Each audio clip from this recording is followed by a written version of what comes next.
My boyfriend ditched me for his rich friend, then insulted my background. Asterisk, imagine waiting 5 years for your favorite band to come to your city. 5 years. You've circled the date. You've planned the perfect night. You've been counting down for months. And then, 3 hours before you're supposed to leave, you discover the concert was last night. Your boyfriend bought tickets for the wrong date. You missed it. It's over. But here's the thing. That's not even the worst part of this story. Because what happens next at a restaurant you carefully chose, with your boyfriend's wealthy friend watching, will show you exactly who your boyfriend really is, and exactly how little he values you. This is the story of ruined dreams, classist cruelty. And the moment one woman realized she'd been dating someone who would never, ever stand up for her. Asterisk, let me take you back to August. Our storyteller, let's call her Maya, discovers that her favorite band is finally coming to town. This isn't just any concert. This is the concert. She's been listening to this band since high school. They're the soundtrack to her life. First heartbreak, this band. Graduation, this band. Late night drives when she needed to think, this band. They're woven into every important memory she has. But here's the catch. This band barely tours anymore. This might be her only chance. Maybe her last chance ever. The tickets go on sale in September. But Maya has a problem. She'll be at work when they drop. And anyone who's tried to buy concert tickets knows you have about 60 seconds before they sell out. Blink and you've lost your chance. So she asks her boyfriend, let's call him Derek, to buy them. She trusts him. It's a simple task. Just buy 2 tickets. That's it. Derek says, I've got it. Don't worry. And Maya doesn't worry. Because why would she? He's her boyfriend. He knows how much this means to her. She told him back in August. She's been talking about it for months. She even plans the whole evening. Makes a reservation at this Italian restaurant she loves. It's not fancy. Maya's working with a budget here, but the food is incredible. It's cozy. It's special. It's what she can afford, and she's proud of her choice. Everything is planned. Everything is perfect. Or so she thinks. Asterisk, Saturday, November 23rd. Concert day. Maya is buzzing with excitement. She's been looking forward to this for months. They're supposed to leave at 4 p.m. Dinner at 5. Concert at 7.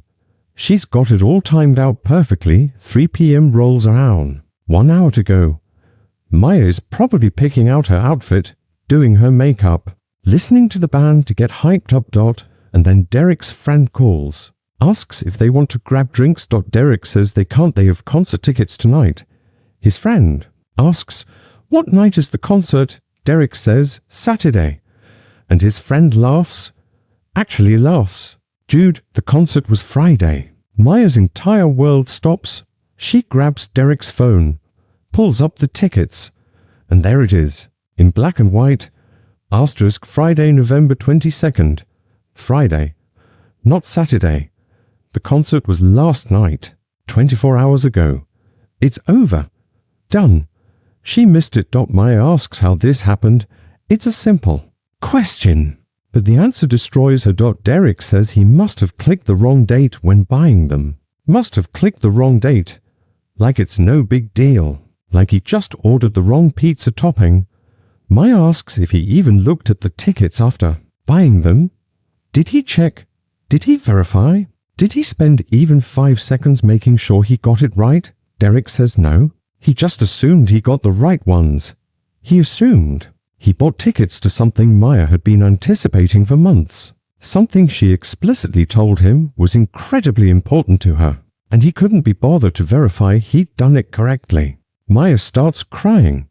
Because this isn't just disappointment. This is grief. The death of something she'd been dreaming about. Derek says he's sorry. Says it was an honest mistake. Says they can see them next time. Next time. As if next time is guaranteed. As if bands don't break up, don't retire, don't stop touring. Maya tries to explain there might not be a next time. This band barely tours. This was a chance. And it's gone. And that's when Derek says the line that changes everything. You should be grateful I bought the Tickets at all since they were expensive. Grateful. He ruined something precious to her through pure carelessness, and she should be grateful. Let that sink in. He's reframing his failure as a fortune, making his mistake into her debt. Maya pushes back. She says, I would have rather bought them myself if I knew you couldn't be trusted to get the right date. Because that's the truth, isn't it? If she'd known Derek would be this careless, she would have handled it herself. She would have taken a bathroom break at work. She would have set 17 alarms.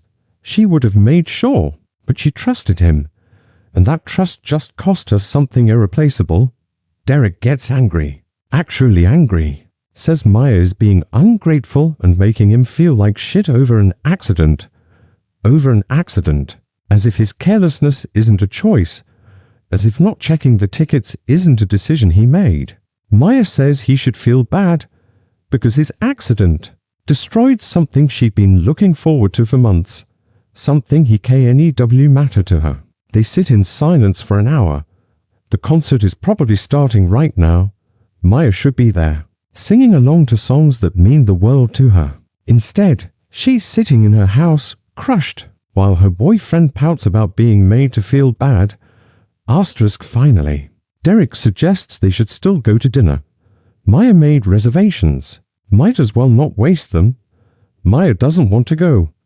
She wants to curl up and mourn this loss, but she also doesn't want to waste the reservation. So she agrees. This is already a disaster.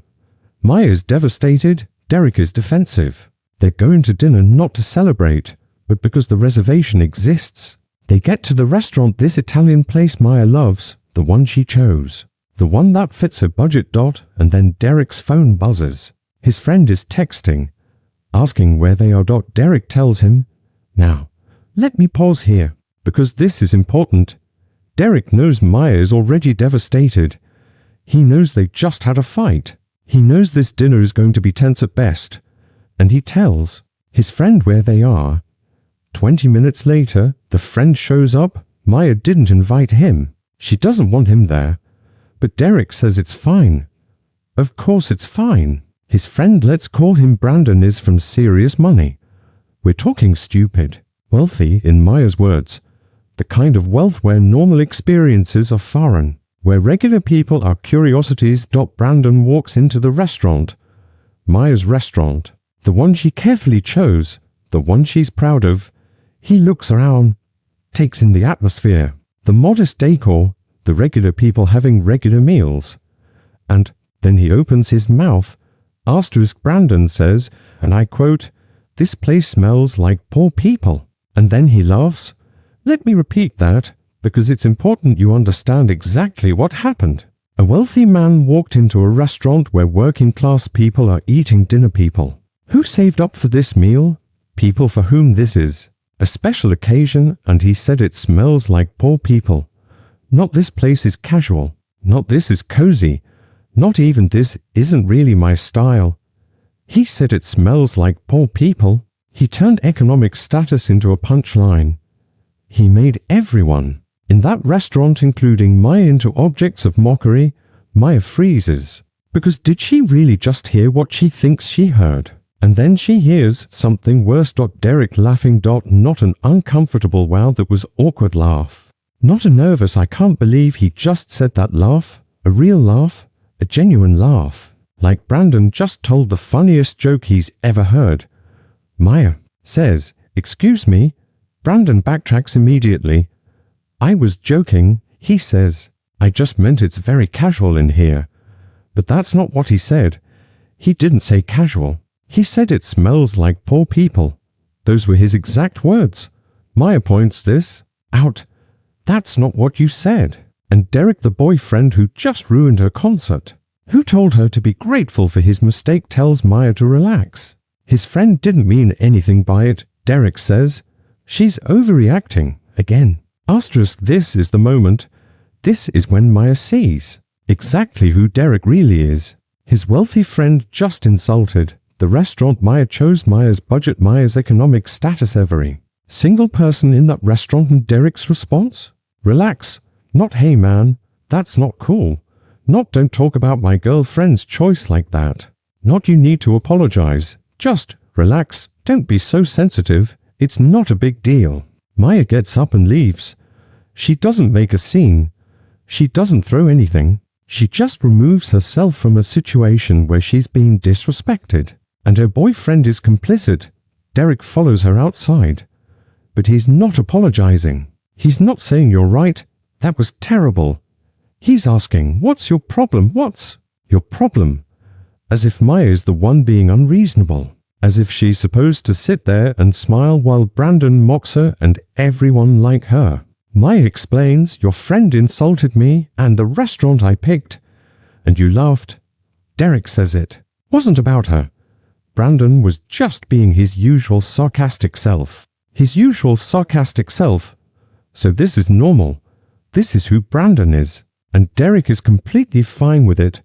Maya says when someone insults something you chose, it is about you. And laughing makes you complicit. She's exactly right. Silence can be complicity. But laughter is participation. Laughter is agreement. Laughter is saying yes. This is funny. You're right to mock this. Derek says Maya is being sensitive. That she's making everything about her when Brandon was just trying to lighten the mood. After their concert argument, lighten the mood by insulting poor people. That's how you lighten the mood, apparently. Maya brings up the concert. Because yes, it's all connected. Derek ruined her concert through carelessness. And now he's defending someone who just humiliated her. She says she's doubting whether he cares about her feelings at all. And Derek says that's dramatic. That she's embarrassing him in front of his friend. Embarrassing him. Let's be clear about what happened here. Derek ruined Maya's concert. Brandon insulted Maya's choice. Derek laughed at the insult. Maya expressed hurt and somehow Maya is the embarrassment. Brandon with his classist cruelty. Not Derek with his careless ticket buying and complicit laughter. Maya, the girlfriend who dared to have feelings about being disrespected. Maya walks to her car and drives home. She's done. Asterisk the texts start immediately. But Derek isn't apologizing. He's accusing. He says Maya ruined the night. That she can't take a joke. That his friend feels bad now and she made things awkward. His friend feels bad. The guy who said the restaurant smells like poor people feels bad. Because Maya didn't laugh at his classist joke. And then Brandon texts Maya directly. His message is a masterclass in non-apology. Sorry if I offended you, but you need to learn to laugh at yourself. Let's break this down. Sorry if I offended you equals I'm not sorry for what I said. I'm sorry you're so sensitive you need to learn to laugh at yourself. Equals the problem isn't my cruelty, it's your inability to find your own humiliation funny. This isn't an apology. This is Brandon doubling down while pretending to be reasonable. Maya blocks him immediately because she's not going to be gaslighted by someone who thinks poverty is a punchline. Derek is furious that she blocked Brandon, says she's being childish, that Brandon was trying to apologize. That wasn't an apology. That was blame wrapped in fake politeness. And now Derek is staying at Brandon's place, at the home of the man who insulted his girlfriend. He's chosen sides and he chose Brandon. He tells Maya they need space because she's too intense and he can't deal with her emotions. Right now, her emotions, her feelings about having her concert ruined and then being publicly insulted are just inconvenient emotions he can't handle. Asterisk Maya's sister thinks she should apologize for walking out. Apologize for refusing to sit there. While being disrespected. For not laughing at a joke about poor people, for having standards. But Maya's best friend sees it clearly. Derek is showing his true colors, and she's right.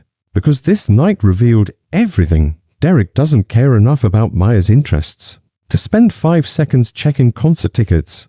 When confronted with his carelessness, his first instinct is to make Maya feel ungrateful instead of genuinely apologizing. When his wealthy friend makes a classist comment, Derek laughs. He doesn't defend Maya. He joins the mockery. When Maya expresses hurt, Derek tells her to relax, to stop being sensitive, to stop making everything about her. Asterisk when she leaves. He blames her for ruining the night and embarrassing him. And now he's staying with Brandon, the embodiment of everything wrong with this dynamic, while telling Maya she's the problem. Asterisk Maya keeps asking herself, did I overreact? The tickets were an accident. The comment was a joke.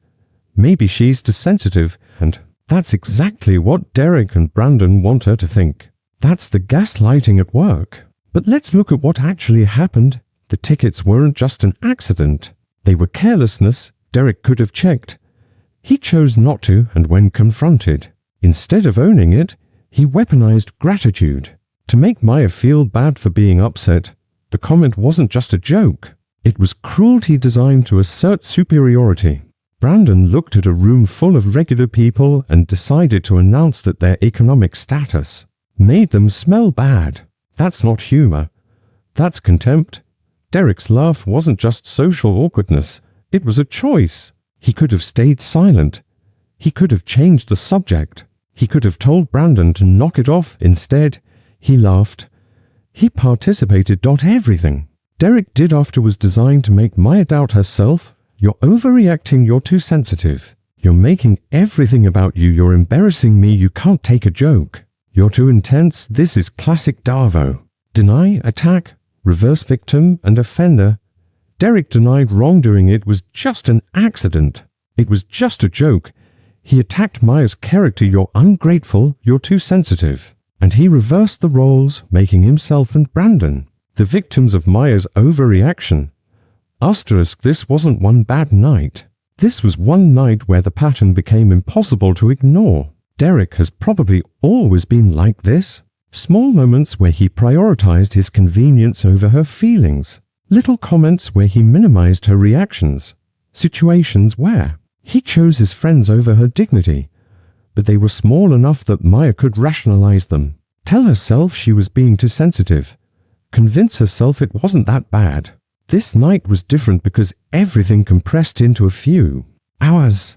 The carelessness that ruined something precious, the blame shifting that made it her fault. The public humiliation, the complicit laughter, the gaslighting, the choice to align with her insulter. Instead of defending her of it, in one night, too obvious to ignore, too blatant to explain away. And Derek's response, he's not reflecting, he's not apologizing, he's staying with Brandon and telling Maya she needs to change.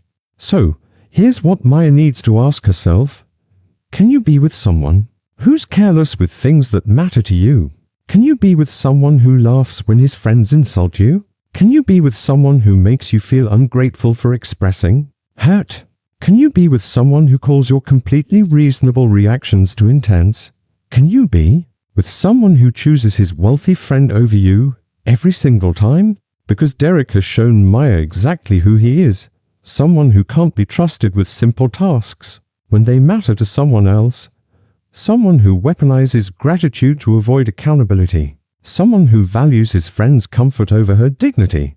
Someone who participates in her humiliation and then blames her for being hurt. Someone who will gaslight her into thinking her feelings are the problem. The question isn't whether Maya overreacted. The question is, what is she going to do now that she knows who Derek really is? Asterisk, so I want to hear from you. Is this relationship salvageable? Should Maya apologize for walking out of that restaurant? Should she learn to laugh at herself when people mock her economic status? Should she accept that she's too intense for having standards? Or should she recognize that this night was a gift, a painful, devastating gift that showed her exactly who Derek is before she wasted any more years with him? Let me know in the comments. And if you've ever been with someone who made you feel like your feelings were the problem, share your story. Because you're not too intense, you're not too sensitive, you're just with someone who can't handle being held accountable. Thanks for watching.